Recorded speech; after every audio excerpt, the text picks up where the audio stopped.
नमस्कार दोस्तों, मैं doctor Shreyansh yoga care YouTube channel के माध्यम से आपसे मुखातिब हूँ। आपको विचार अच्छे लगें तो लाइक करें, दूसरों से भेजना चाहते हैं दूसरों को तो शेयर करिए, और आप चाहते हैं मेरी वीडियोस मुतवातिर आपको मिलती रहें तो उसको सब्सक्राइब भी करिए। आइकॉन बटन बेल का दबाइए और कमेंट बॉक्स में ज़रूर लिखिए कि ये वीडियो आपको कैसी लगी और आप आगे आने वाले समय में कैसी वीडियो चाहते हैं। उससे मेरा मोटिवेशन बूस्ट होगा। तो आज बात करते हैं परिवार के ऊपर। अमृत परिवार संस्कृति, हिंदू संस्कृति सनातन है। सनातन का अर्थ होता है शाश्वत, चिर पुरातन के साथ नित्य नूतन भी है। यह एक अनोखा सामर्थ्य है हमारी संस्कृति में। इसके कारण है हमारा हिंदू परिवार, कुटुंब व्यवस्था, परस्पर संबंध और विवेक की बात। कहते हैं ना, आहार निद्रा भय मैथुनम एतत् समाना पशु भी नराणाम, धर्मो ही दिक्को तेषम विशेषो, धर्मो नहीं ना पशु भी समाना। आहार करना, नींद लेना, डरना और मैथुन गृहस्थी चलाना, ये सभी जीव करते हैं। फिर मनुष्य में और बाकी जीवों में क्या अंतर है? अंतर है विवेक का, डिस्क्रिमिनेशन, क्या करना चाहिए और क्या नहीं करना चाहिए। तो ये हमारी संस्कृति हमें सिखाती है, डिस्क्रिमिनेशन। पुण्य कारण विषयों में श्रद्धा है, सक्षमता केवल होनी चाहिए, त्याग की भावना हमारे अंदर होनी चाहिए। और जब तक त्याग नहीं होगा, हमारी भावना सुदृढ़ नहीं होगी, श्रद्धा युक्त नहीं होगी। शिक्षा प्रणाली में अलग ही सोच है। शिक्षा प्रणाली हमारी ऐसी हो कि हमें संस्कार उसमें मिलें, मात्र सर्टिफिकेट लेने के लिए या एग्ज़ाम क्वालिफाई करने के लिए शिक्षा न हो। और आजकल आधुनिक युग की दौड़ में आत्महत्या और मतांतरण इसके परिणाम हैं। घातक स्थिति में बदलाव हमें लाना होगा। श्रेष्ठ व्यक्ति निर्माण केंद्र के माध्यम से बनेगा। जो अच्छा है उसे करके रहेंगे और जो बुरा है उसे कभी नहीं करेंगे। ऐसे आशय को लेकर दिनचर्या, संभाषण, आदतों में सुधार लाना होगा, जीवन शैली में बदलाव लाना होगा, सीखने व सिखाने की बात को ध्यान में रखना होगा।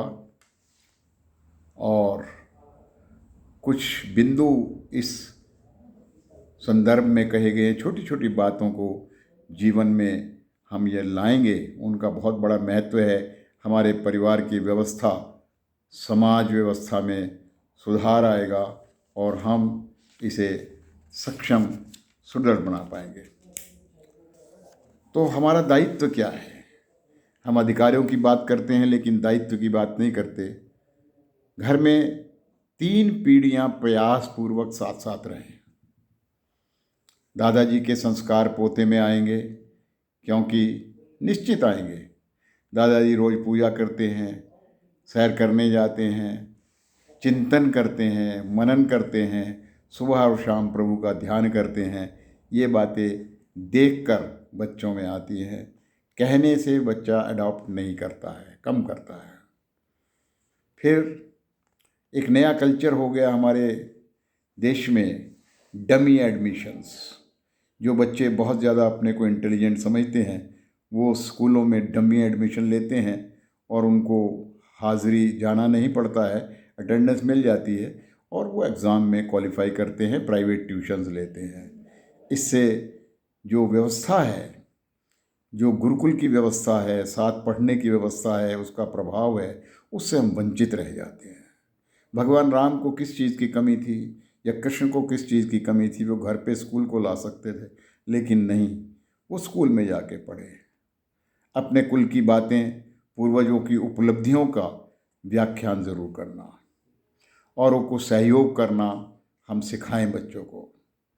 अपने मित्रों, बंधुओं के घर जाकर कार्यक्रम में शामिल हों और वहाँ की चर्चा, शिक्षाप्रद बातों की चर्चा अवश्य करें।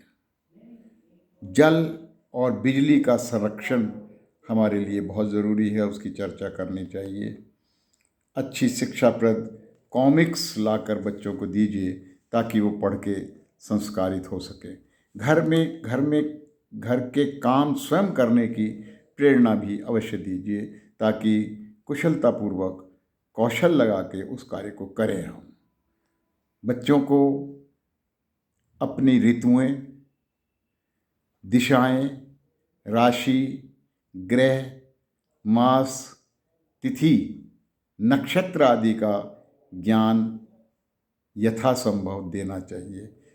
हो सके तो उन्हें कंठस्थ कराइए इसे। संस्कार देने वाले श्लोक को याद कराइए। सुबह उठ के कौन सा श्लोक हाथों को देखते हुए पढ़ना है, भोजन करने से पहले क्या श्लोक पढ़ना है, भोजन के उपरांत कौन सा श्लोक पढ़ना है, स्नान करते हुए कौन सा श्लोक पढ़ना है, उसको आप कराइए। अच्छी अच्छी कहानियाँ सुनाइए, उनके माध्यम से संस्कार मिलेंगे बच्चों को। स्वाभिमान जगाने के लिए भी हमने प्रयास करना बच्चों में, और हमारा नामकरण बच्चों का अर्थपूर्ण हो। टिन्नी फिन्नी मिन्नी कुक्की फुक्की, ये जो विदेशी नाम है, इनमें कोई तर्क नहीं होता, कोई अर्थ नहीं होता इनका। हमारे पूर्वजों के, हमारे बड़ों के नाम अर्थपूर्ण नाम होते थे, अपने शास्त्रोक्त नाम होते थे, उनका इतिहास होता था नाम का। और यदि संभव हो सके रोज़ नहीं तो साप्ताहिक पूजा आरती अवश्य करें और सत्संग करें, अग्निहोत्र करें। स्नान के बाद तिलक लगाने का महत्व है, तिलक लगाइए। जल्दी सोना और जल्दी जागने की बात बच्चों में आए हमारे। कुछ शारीरिक व्यायाम, योग करना और सेवा के कार्य करने की बातें करनी। घर में बने हुए भोजन को प्राथमिकता देनी।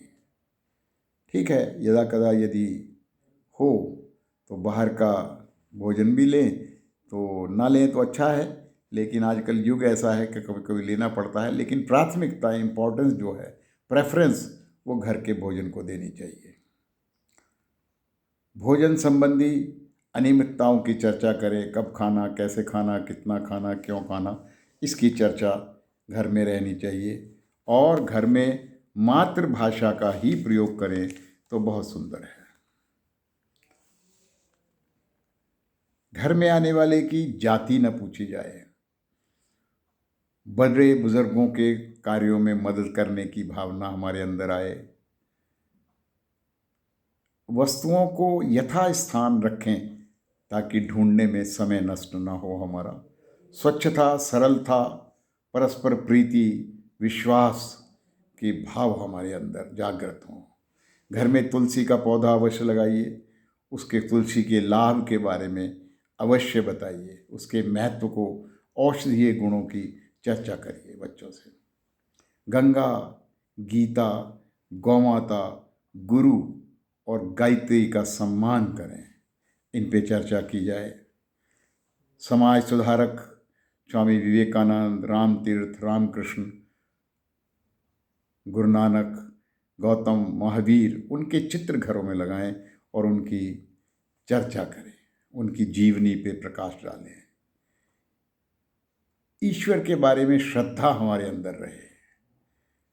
स्त्रियों के बारे में तिरस्कार के शब्द न बोले जाएं तो अच्छा है। बच्चों के सामने घर की समस्याओं की चर्चा यथासंभव न करें।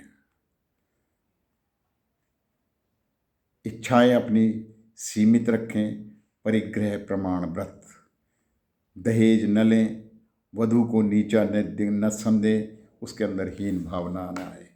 तो आज इतनी ही बातें करते हैं, फिर इसका दूसरा जब हम वीडियो करेंगे तो उसमें फिर बात करेंगे। ज़्यादा लंबी वीडियोस अपलोड होने में भी टाइम लगता है और रुचिकर नहीं रहती।